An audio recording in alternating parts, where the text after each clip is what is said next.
नमस्कार शिक्षक मित्रांनो, शैक्षणिक माहिती मिळविण्यासाठी आपल्या प्रहार न्यूज या यूट्यूब चॅनलला लाईक आणि सबस्क्राईब करायला विसरू नका.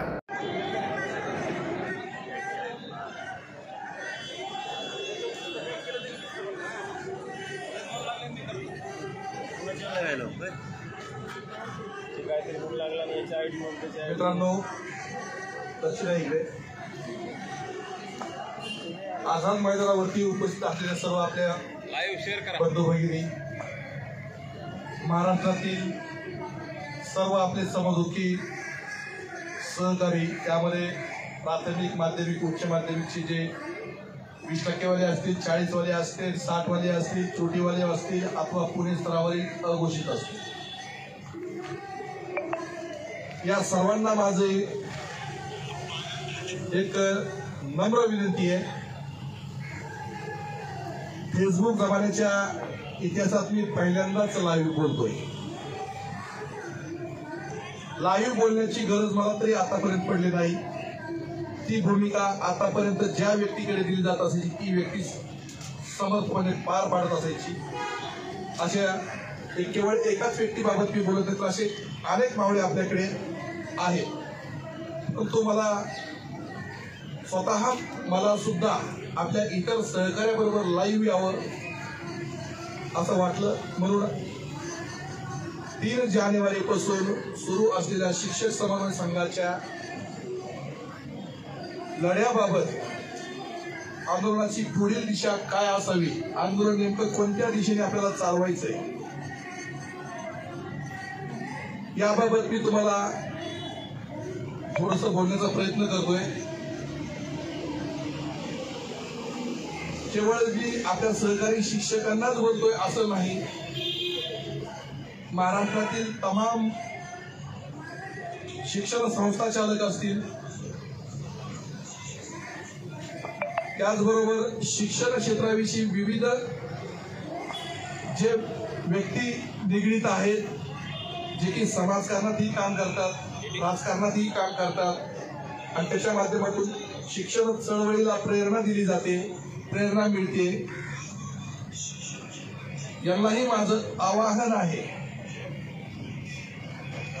त्याचबरोबर आपण नेहमीच म्हणतोय की सर्वच जर एका छताखाली जमलं पाहिजे, या उद्देशाने आपण राज्यस्तरीय एकच छत बनवलं, ते म्हणजे शिक्षक समन्वय संघ.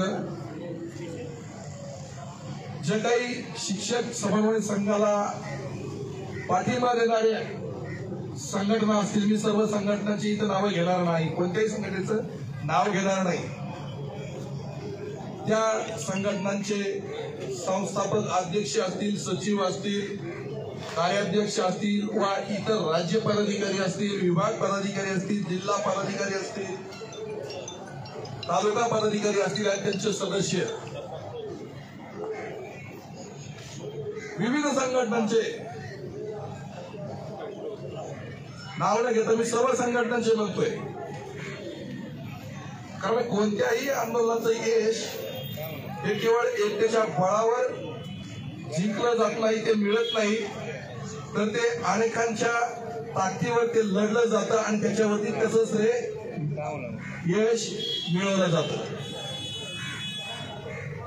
महाराष्ट्रातील आपल्या अंशतः अनुदानित अथवा विना अनुदानित बांधवांच्या मनामध्ये कुठेतरी शंकेची पाल आहे, काहीतरी यांच्यामध्ये बिनसलेला आहे आणि शिक्षक समन्वय संघ सध्या एकसंघ राहिलेला नाही.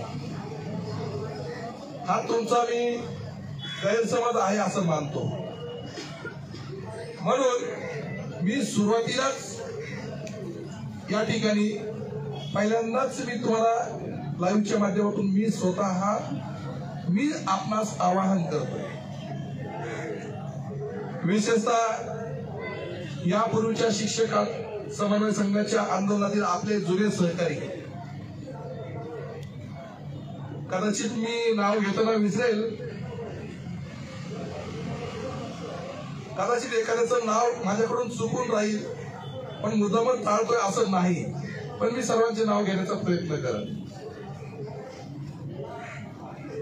त्यामध्ये बाबन सर असतील, मस्के सर असतील, चव्हाण सर असतील, खैरे सर असतील, केपी सर असतील, त्याचबरोबर आपल्या सर्वांचे मार्गदर्शक जगदाळे सर असतील.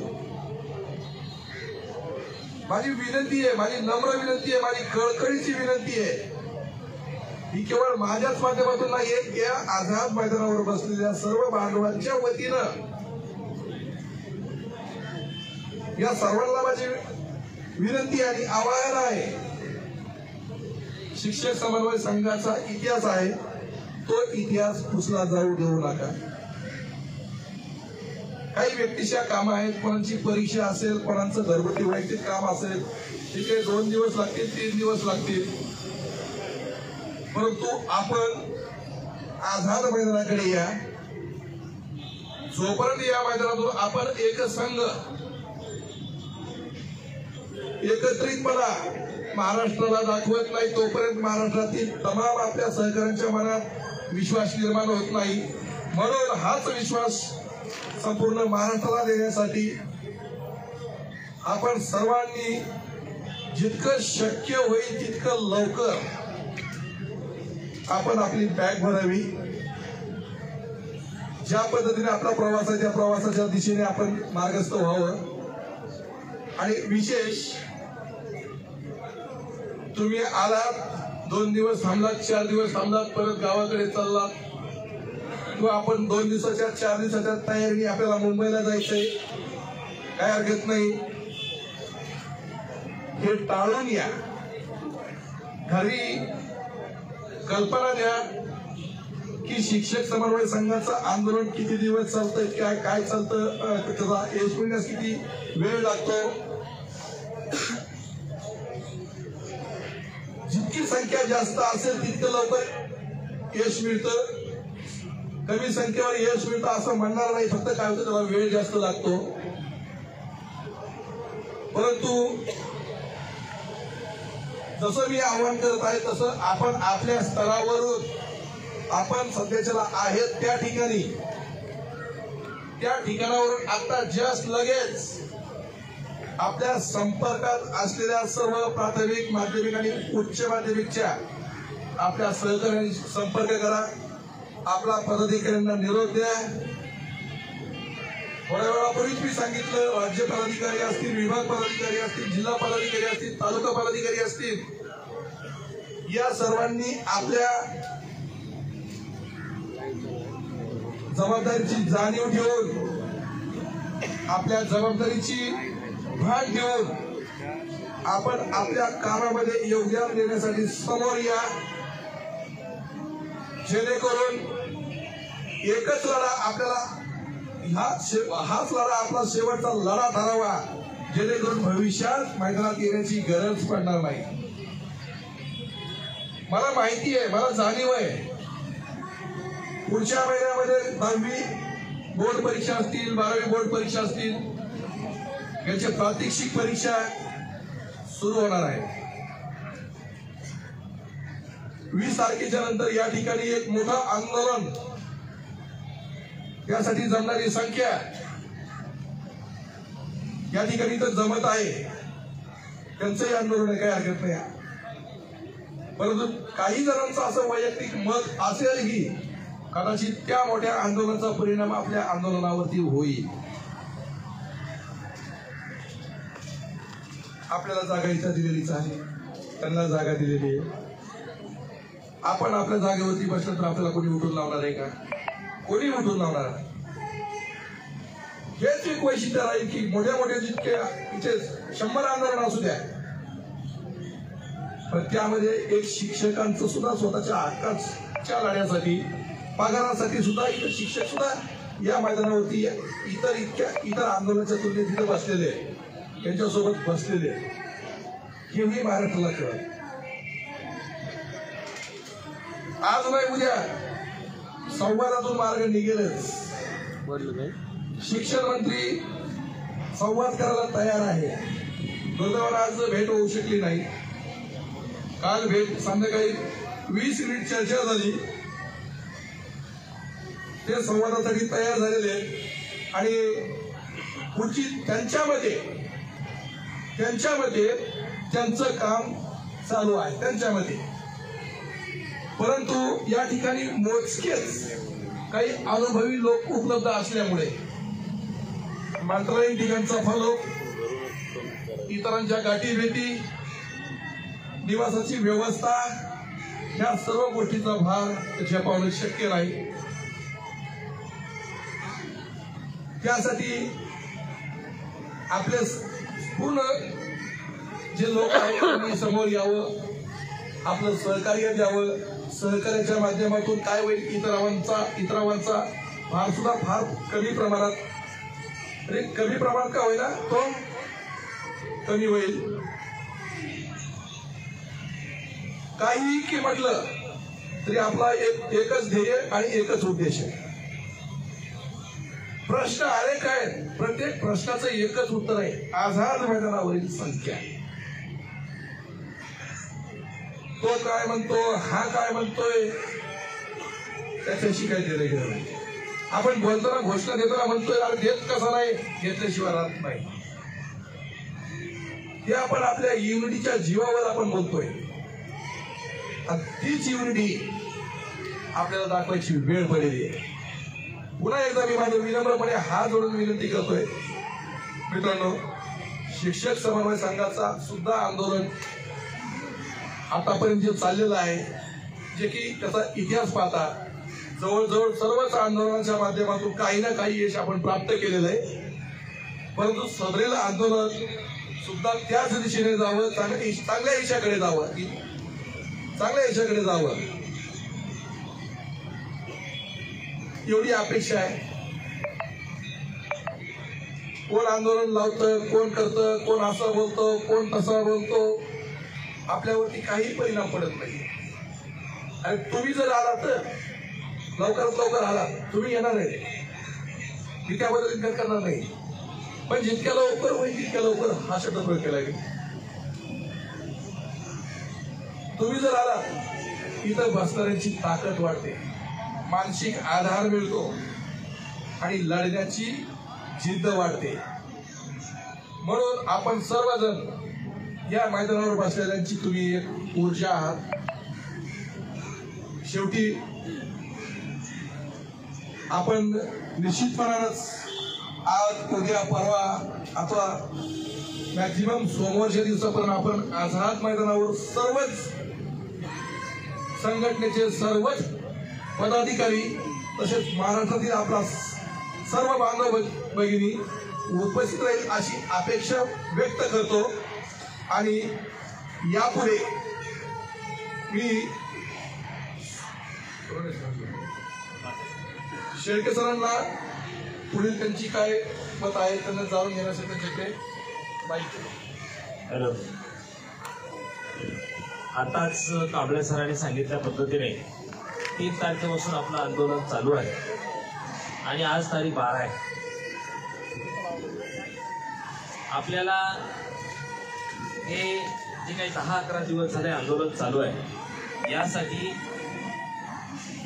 4 आपले सहकारी आणि 2 आपल्या सहकारी शिक्षिका यांनी आमरण उपोषण केलं, अन्नत्याग उपोषण केलं आणि त्यांची प्रकृती खालावल्यामुळे आपण ते मागे घेतलं. परंतु या 2-3 दिवसामध्ये, पाठीमागील 2-3 दिवसामध्ये अतिशय चांगल्या पद्धतीनं गर्दी लोकांनी केली, लोकांनी आंदोलनाला भेट दिली, आंदोलनाला आले. परंतु 2-3 दिवसात आंदोलन हे आंदोलनाची यश अवलंबून नसते, 2-3 दिवसामध्ये यश कळत नाही. आपल्याला पुढील काही दिवस कांबळे सरांनी सांगितले त्या पद्धतीने अतिशय चांगल्या पद्धतीने ताकदीने येणं गरजेचं आहे, मोठ्या संख्येने येणं गरजेचं आहे. त्यासाठी आपल्याकडे खरं तर 28 संघटना आहेत आणि त्या 28 संघटनांच्या प्रतिनिधींनी विशेषतः कायम विनामूल्य कृती समिती आहे, स्वाभिमानी आहे, शिक्षक भारती आहे किंवा मस्के सरांची संघटना आहे, स्वराज्य शिक्षक संघटना आहे, गजानन खैरे सरांची संघटना आहे, जामनिक सरांची संघटना आहे, अशा अनेक संघटना आहेत.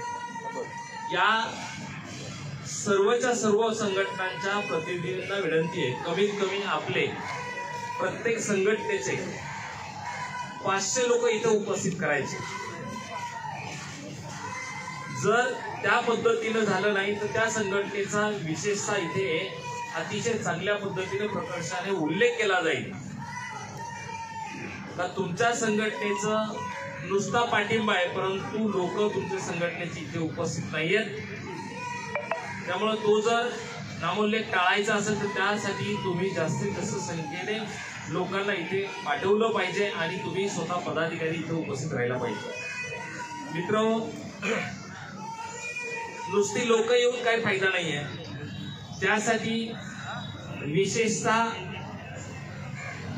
आपल्यामधलेच किंवा आपल्याला पाठिंबा देणारे काही लोक आहेत. विशेषतः मनोज पाटील आहेत, संगीताताई शिंदे आहेत, शिवांगीताई पाटील आहेत, मगरे सर आहेत. या सर्वच्या सर्व लोकांनी आपल्याला त्यांची जी काही ताकद आहे मंत्रालयीन स्तरावर, काही आमदारांकडे, काही कॅबिनेट मंत्र्यांकडे, तेही वापरणं गरजेचं आहे. विशेषतः या अगोदरच्या 2-3 आंदोलनामध्ये ज्या वेळेला विरोधी पक्षाचे काही लोक इथे आले, ते लोक इथे आल्यानंतर लगेच दुसऱ्या दिवशी आपले सन्माननीय शिक्षण मंत्री दीपक केसरकर साहेब आपल्याला आपल्या आंदोलनाला भेट द्यायला आले आणि आपल्याला लेखी आश्वासन दिलं.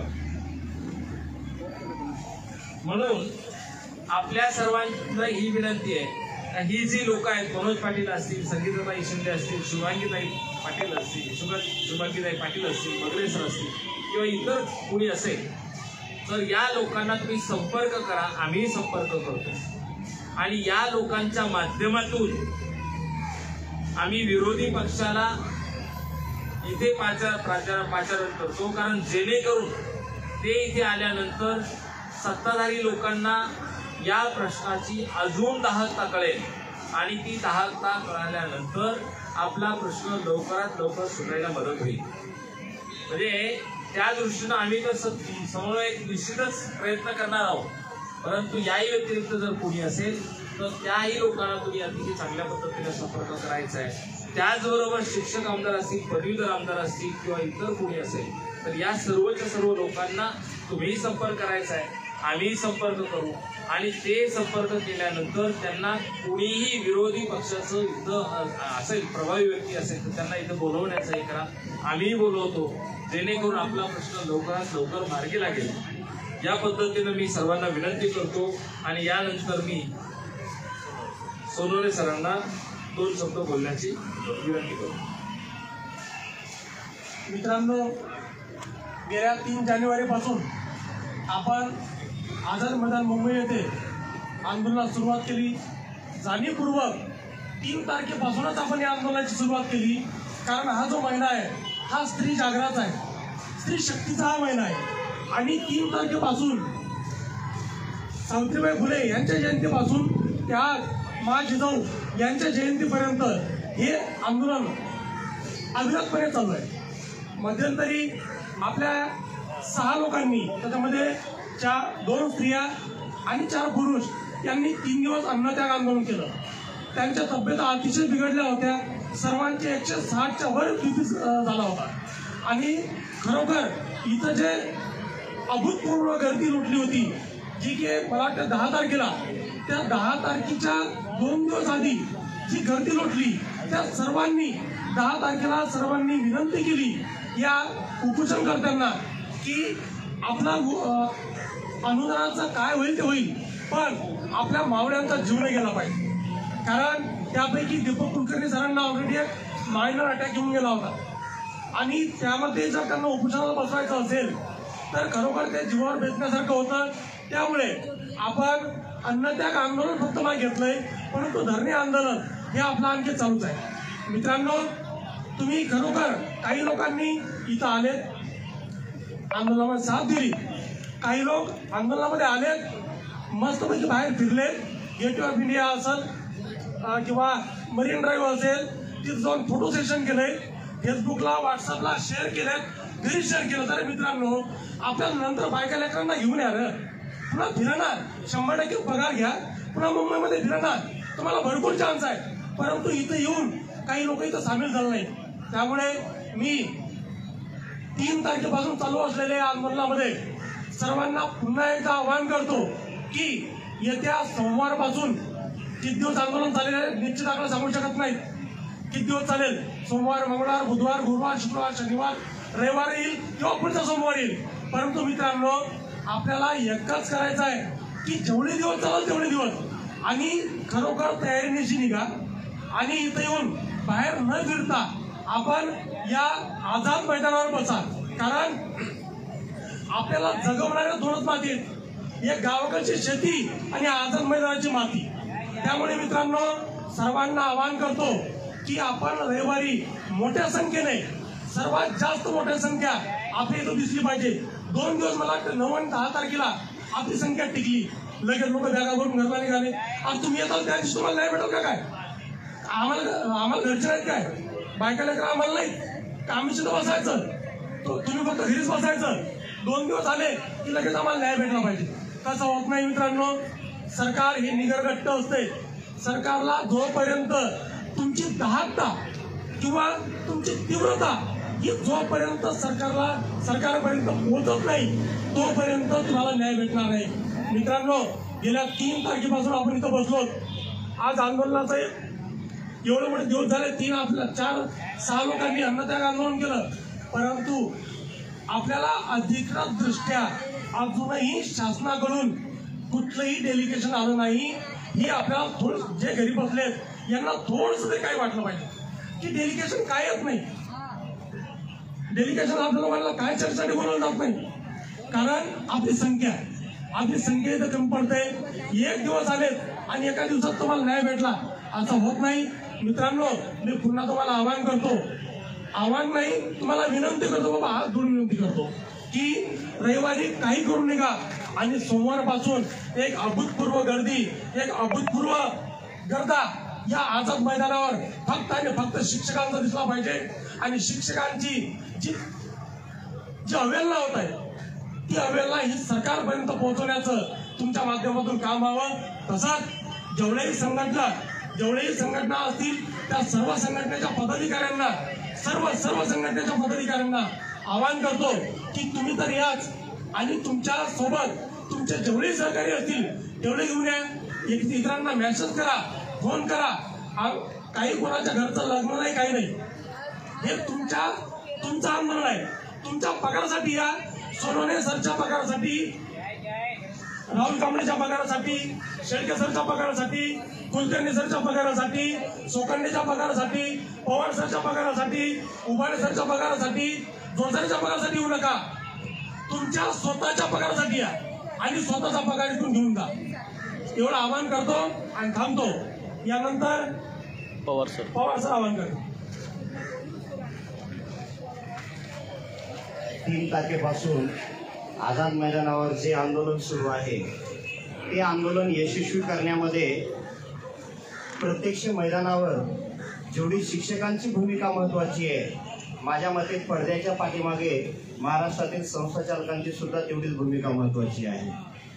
महाराष्ट्रातील संस्थाचालकांचं, काही लोकांचं मी अभिनंदन करतो आणि काही लोकांना जाहीर आवाहन किंवा विनंती त्या ठिकाणी करतो. अभिनंदन कुण्या लोकांचं करायचं, कारण महाराष्ट्रातील बऱ्याचशा संस्था अशाही पद्धतीच्या आहेत की सर तुम्ही तुमच्या पगारासाठी लढा, आम्ही तुमच्या पाठीमागे आहोत. सर तुम्ही तुमच्या पगारासाठी मुंबईला जा. आणि आमच्या शिक्षक बांधवांना त्या संस्था मुंबईला जाण्यासाठी कुठलीही आडकाठी न आणता ते त्या ठिकाणी त्यांना सोडतात. महाराष्ट्रातील अशा संस्थाचालकांचं मी पहिल्यांदा अभिनंदन करतो, एक संस्थाचालकांचा प्रतिनिधी या नात्यानं. परंतु आजही बरेचसे लोक अशा पद्धतीचे आहेत की ते शिक्षकांना केवळ शाळेमध्येच अडकून ठेवतात. म्हणजे मुंबईला जर आंदोलनाला जायचं असेल तर वेगवेगळ्या पद्धतीच्या आडकट्या घालतात. ते जर आम्ही आंदोलनाला जाऊ का म्हणून परवा विचारत असतील तर वेगवेगळ्या पद्धतीच्या जे काही रितसर रजा वगैरे असतील त्याही मान्य करण्याला अडथळा आणतात. परंतु अशा संस्थाचालकांना मी एक विनंती करतो की जो लढा महाराष्ट्रातील संस्थाचालकांनी उभा करणं अपेक्षित होता की आपल्या वाट्याची हक्काची लढाई या ठिकाणी आझाद मैदानावर शिक्षण समन्वयक संघ त्या ठिकाणी लढतोय. अशा शिक्षण समन्वयक संघाला आपण मानसिक किंवा त्या ठिकाणी मोठ्या प्रमाणामध्ये लोकांना आपण जास्तीत जास्त आझाद मैदानाला पाठवून त्या ठिकाणी बळ देण्याचं काम त्या ठिकाणी केलं पाहिजे. कारण आपल्या शाळेवर असणारा शिक्षक जर अर्धपोटी असेल, आपल्या शाळेवरला शिक्षक जर आर्थिक दृष्टिकोनातून ग्रासलेला असेल, तर शाळेच्या विकासामध्ये जे पूर्ण योगदान त्या व्यक्तीनं त्या ठिकाणी द्यायला पाहिजे, त्या पद्धतीचं योगदान तो त्या ठिकाणी देईल का नाही याविषयीची त्या ठिकाणी शाश्वती आपल्याला देता येत नाही. परंतु तो जर पूर्ण सक्षम असेल, त्याचा पूर्ण कॉन्सन्ट्रेट जर विद्यार्थ्याच्या विकासामध्ये आपल्याला घडवायचा असेल, तर त्याची कुठलीही समस्या राहता कामा नये. तो जर त्याच्या स्वतःच्या समस्येसाठी लढत असेल, तर त्या लढण्याला जाण्यासाठी तुम्ही त्या ठिकाणी बळ दिलं पाहिजे. पण दुसरी गोष्ट या ठिकाणी अशी निदर्शनास येते की ज्या संस्थाचालकांचं आम्ही अभिनंदन केलं की ती लोकांना सोडतायत, पण या ठिकाणी असं आपल्याला निदर्शनास येतं की लोक आम्ही आझाद मैदानाला चाललो म्हणून या ठिकाणी जातात आणि जुहू आणि या ठिकाणच्या चौकटीवर आम्हाला त्या ठिकाणी पूर्ण शिक्षक दिसतात. म्हणजे आपल्याला संस्थेनं सोडलंय, तर आपण काय केलं पाहिजे की पूर्ण वेळ 10 वाजता जर आपण आझाद मैदानामध्ये आला, तर 5 वाजता राष्ट्रगीत झाल्याच्या नंतर आपण आझाद मैदान सोडायला पाहिजे. आणि इथल्या जे काही आपला समन्वय संघ आहे, या समन्वय संघाची आपण ताकद बनली पाहिजे. परंतु काय करतात लोक, कोणी मग त्या नावाखाली सहलीला जातात, काही लोक त्या ठिकाणी मग बीचला जातात, काही लोक मग त्या ठिकाणी रूममध्येच असतात. परंतु जेही लोक आपण संस्था सोडणार आहे, त्या ठिकाणी कदाचित लढणारे लोक सर्व आहेत, हा सर्वांना म्हणजे संशय नाहीये.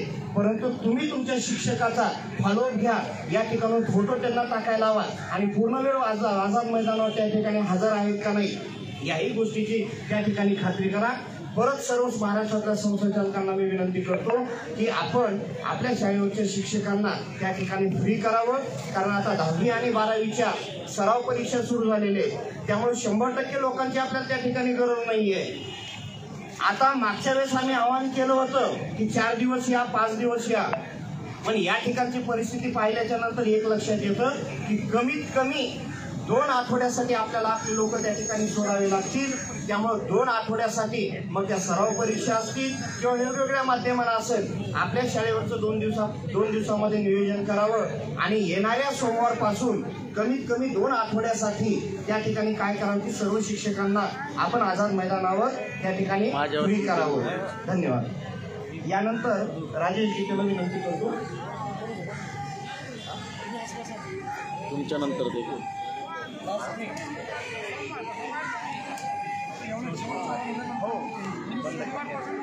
आयोजकाच्या वतीनं तुम्ही बोलणार आहेत.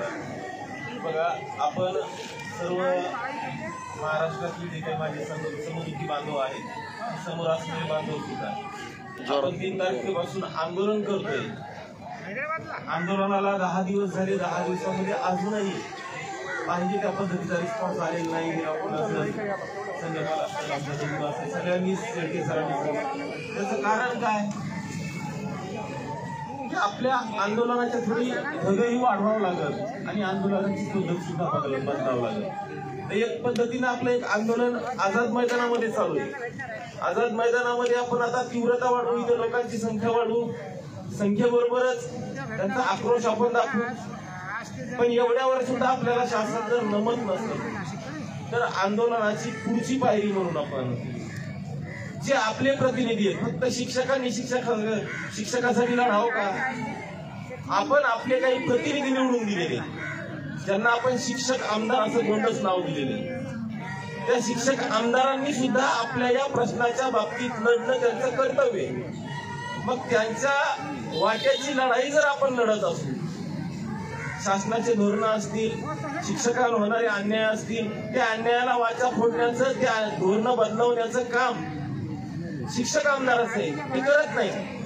त्यांच्या वाट्याची आपण जर लढाई लढत असू, तर त्यांनी सुद्धा या लढाईमध्ये मदत करणं, सहकार्य करणं आणि आपली बाजू शासनापर्यंत सभागृहाच्या पद्धतीनं मांडतात. तशीच आंदोलकाची बाजू रोजची रोज शासनाचे प्रतिनिधी, मंत्री महोदय असतील, मुख्यमंत्री असतील, या सगळ्यांजवळ आपल्या आंदोलनाची बाजू मांडणं गरजेचं आहे. आणि प्रश्न आंदोलन कसं संपल, कसं यशस्वी होईल, कसा प्रश्न सुटेल, हे काम त्यांनी करणं गरजेचं आहे. त्यांनी जर या पुढच्या 2-4 दिवसामध्ये, पुढच्या आठवड्यामध्ये जर या गोष्टी इथं येऊन केल्या नाही तर आपल्याला शासनाबरोबर आपल्या प्रतिनिधीबरोबर सुद्धा लढावं लागेल. मी आंदोलनाची पुढची स्टेप सांगतो. आपलं इथलं आंदोलन तर चालूच राहील. आपण आंदोलनामध्ये येत असताना आपण सांगितले अर्ध्या लोकांनी इथे यायचं, अर्ध्या लोकांनी शाळा करायची. अर्धे जे काही घरी लोक आहेत त्यांनी सकाळपासून दुपारपर्यंत शाळा करायची, डबा घ्यायचा आणि त्या आमदाराच्या घरासमोर जाऊन बसायचं. म्हणजे आंदोलनाची दुसरी स्टेप आपल्याला अशी करायची की आमदार महोदयाच्या घरासमोर जाऊन बोंबा मारायचा. आमचे प्रश्न सोडवा, आमचे प्रश्न सोडवा. अर्धे आमचे बांधव मैदानात बसलेले, त्या मैदानात बसलेल्या बांधव आमचा न्याय मागत आहेत. आम्हाला न्याय मिळवण्याचं काम हे तुमचं आहे, ते मिळवून द्या. यासाठी त्यांच्या घरासमोर आंदोलन लावायचं. त्याही पुढे जाऊन आता हे प्रतिनिधी झाले, आपलेच झाले. आमदार जरी असले तर आपलेच प्रतिनिधी आहेत, आपलेच बांधव आहेत. पण शासनाबरोबर शासनाचं सुद्धा आंदोलनाच्या बाबतीत जर ते दबत नसतील, आपण आंदोलन इथे करतो त्यांनाही फरक पडत नसेल तर कुठेतरी नाक दाबावं लागेल. नाक दाबल्यावर आपोआप लोक तोंड उघडतात. 2 तारखेपासून 12वीच्या परीक्षा, प्रात्यक्षिक परीक्षा चालू होतात. प्रात्यक्षिक परीक्षा घेतल्या जाणार नाही. परीक्षेच्या सर्व कामकाजावर बहिष्कार टाकला जाईल. त्यांनी इतक्या दिवस लांबूच नाही. त्यामुळेच मी म्हणतो इतक्या दिवस त्यांनी लांबू नये, लवकरात लवकर निर्णय करावा. प्रात्यक्षिक परीक्षा घेतल्या जाणार नाहीत. प्रात्यक्षिक परीक्षा जर कोणी घेतल्या तर त्याचे पेपर तपासले जाणार नाहीत. लेखी परीक्षेचं पर्यवेक्षण केलं जाणार नाही.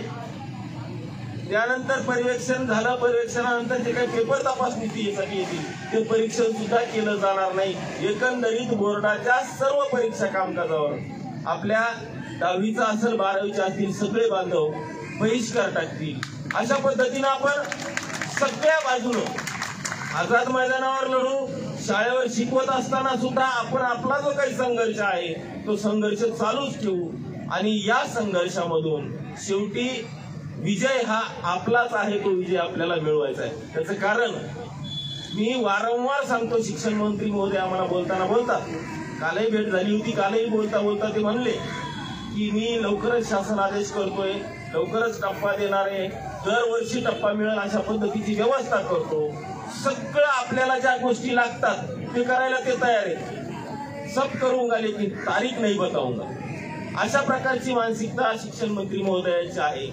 ते लवकरच करावं यासाठी हे आंदोलन आपण उभं केलेलं आहे.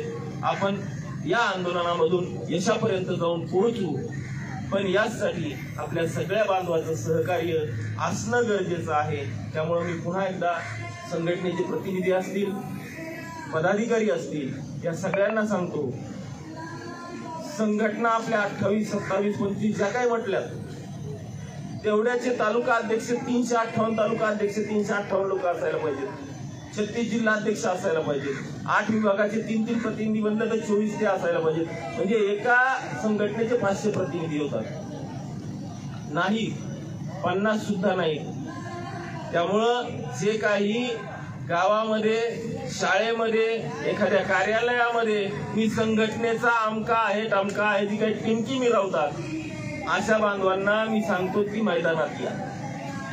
आपली सुद्धा खैर केली जाणार नाही. आणि जे काही संघटनेचे प्रमुख आहेत त्यांना सुद्धा सांगतो की आपले जिल्हा प्रतिनिधी, तालुका प्रतिनिधी, सगळे पदाधिकारी इथं मैदानावर असले पाहिजे. नक्कीच यश आपल्याला मिळणार आहे.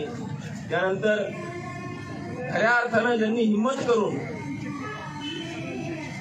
आंदोलन लावलेलं आहे, रविकांत जोजारे सर असतील, दगडू पवार सर असतील, गीते सर असतील, संगपाल सोनवणे सर असतील, आमचे बळीराम कसपटे सर असतील, या सगळ्यांचं अभिनंदन करतो की त्यांनी लढायला सगळ्यांना बळ दिलं आणि इथं एक आझाद मैदानावर आंदोलन लावलं. आम्ही हे सगळं जरी बोलत असलो तर आंदोलनाची धुरा ज्यांच्या खांद्यावर आहे अशा आंदोलकाचे जे काही आयोजक आहेत त्या आयोजकाचे प्रतिनिधी म्हणून राजेश गीते सर बोलतील.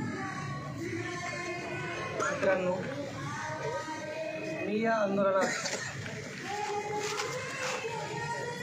ते दिसायला, ते बॅनर दिसायला. मित्रांनो, मी या आंदोलनात आंदोलन आयोजकांचा प्रतिनिधी या नात्याने बोलत आहे. आंदोलन लावलंय आंदोलन लावलं हे फक्त तुमच्या जीवावर.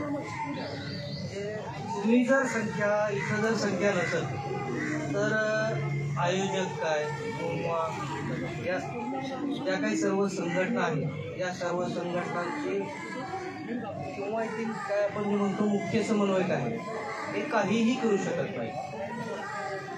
आणि प्रत्येक वेळेस आपण आता मागचं जे आंदोलन लावलं होतं त्या आंदोलनाचा एक आपल्याला अनुभव आहे की आंदोलन मागे घेतल्याच्या नंतर त्यावेळेस शिक्षण मंत्री आले मैदानावरती आणि आपण आंदोलन मागे घेतलं. तर आंदोलन मागे घेतल्याच्या नंतर आपले जे काही व्हॉट्सअपचे ग्रुप आहेत म्हणजे व्हॉट्सअप वीर आहेत या सर्वांनी आंदोलन का मागं घेतलं कसं घेतलं त्याच्याविषयी बरेच तर्कवितर्क मांडले. त्या खोलात न जाता मी एवढाच म्हणतोय पुन्हा तुम्हाला विनंती करतोय इथं जर संख्या असेल तर आंदोलनाला यश येतं आणि इथं जर संख्या नसेल आणि आंदोलन मागं घेतलं तर पुन्हा तेच असं न करता आंदोलनामध्ये संख्या वाढवावी एवढंच बोलणे होतो. पण जर संख्या नसेल आणि आम्ही आंदोलन मागे घेणार नाही पण जर घेतलं तर पुन्हा शिक्षक समन्वय संघाचं आंदोलन लावण्याची कुणी हिंमत सुद्धा करणार नाही. यामुळे हात जोडून सर्वांना विनंती की पुढील 2 आठवडे सर्वांनी मैदानावर हजर राहावं. त्यानंतर जोदारी सर. हॅलो. पुढच्या आठवड्यात जर सर्व आपले बांधव शिक्षक बांधव या मैदानात हजर नाही झाले तर एक आयोजक म्हणून मी पुढच्या आठवड्यात जर संख्या जमली नाही तर त्याच्या पुढच्या आठवड्यात आंदोलन बंद करू आम्ही हे शेवटचं सांगतो आणि आपलं फेसबुक लाईव्ह संपवतो. नमस्कार शिक्षक मित्रांनो, शैक्षणिक माहिती मिळविण्यासाठी आपल्या प्रहार न्यूज या यूट्यूब चॅनलला लाईक आणि सबस्क्राईब करायला विसरू नका.